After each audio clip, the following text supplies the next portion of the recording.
He hasn't won a damn thing since 2016. Three-time loser. 2018, we lost the House. 2020, we lost the White House. We lost the United States Senate a couple of weeks later in 2021. And in 2022, we lost 2 more governorships, another Senate seat, and barely took the House of Representatives when Joe Biden had the most incompetent first 2 years I've ever seen in my life. Loser, loser, loser. Now we're getting going, it'll be different this time. Why? Why will it be different this time?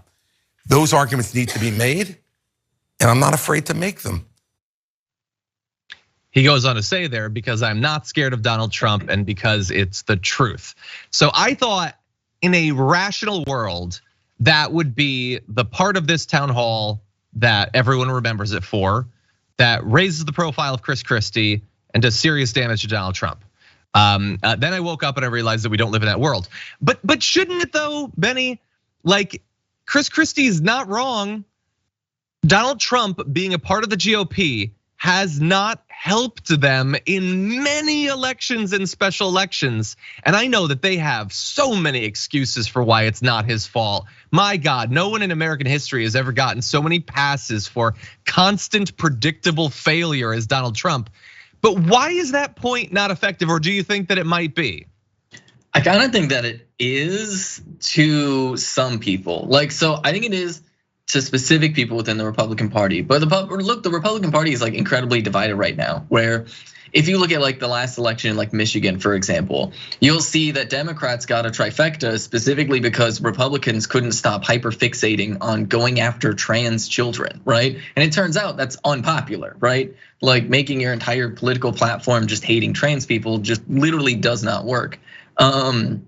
And so when you take in things like this, you take in the relationship with Donald Trump and the Republican Party, there's a chunk of the Republican Party that is just like completely desperate, like bloodthirsty, like all they want to do is just scorched earth and just be the most horrific people that they possibly can.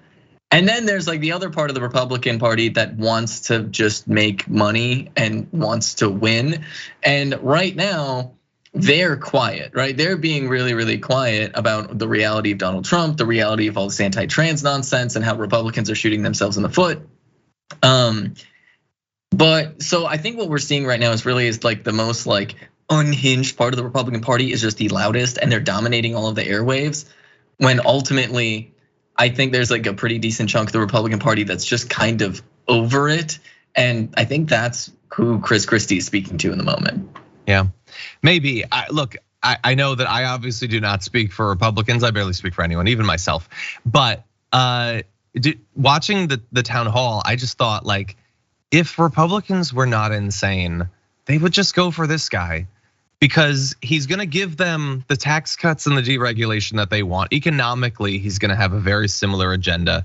You know, there was even some xenophobia against China. He might keep the tariffs. Like economically, it's gonna be very similar, but he's not going to turn off so many independents with the constant culture war stuff that wins you Republican primaries, but it can't be demonstrated any more than it already has, does not win you general elections. And yet Chris Christie, like if we jump ahead to graphic 3, right now he's at 2%. Now he just launched his presidency, or his campaign, but he's been in American politics for quite a while. A lot of people know who he is. Will a town hall like this rise his numbers? I don't know. It's also possible that in that poll, at least the 19% that Ron DeSantis gets, that is not very good, man.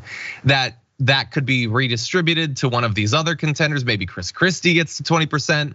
I just feel like it's not gonna be much of a campaign with Donald Trump versus Ron DeSantis, but Chris Christie, at least on some of these topics, could present a bit of an alternative.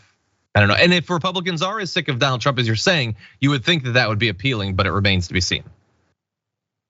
Yeah, I mean, I think it's really the richer segment of the Republican Party that's just in it for the money, right? Like, cause like there are a lot of folks who are like really rich. I'm talking like real rich, right? Not like your local car dealership owner, cause those folks, they love Trump, right? But like the really rich folks who are trying to make like real money, they just don't want to deal with Donald Trump's shenanigans. It just is a lot of work to constantly being like, oh yes, Mr. Trump, you're so smart, you're such a brilliant man. Oh, and just like to baby him, right? And so somebody like Chris Christie is more workable, like sort of like more willing to like play ball the way they want them to.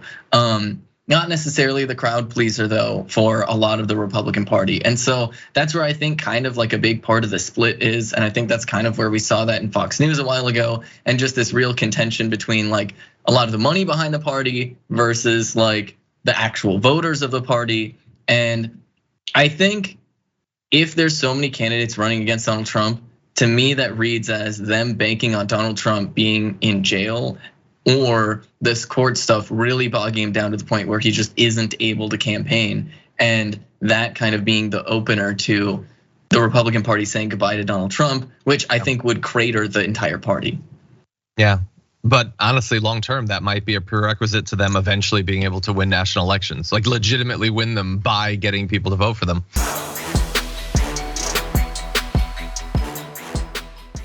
Check out the Damage Report podcast each day, wherever you get your podcasts, whether Pocket Casts or Stitcher or iTunes.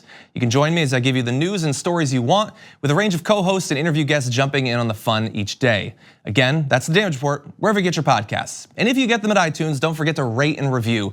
Sometimes I'll read them live on the show.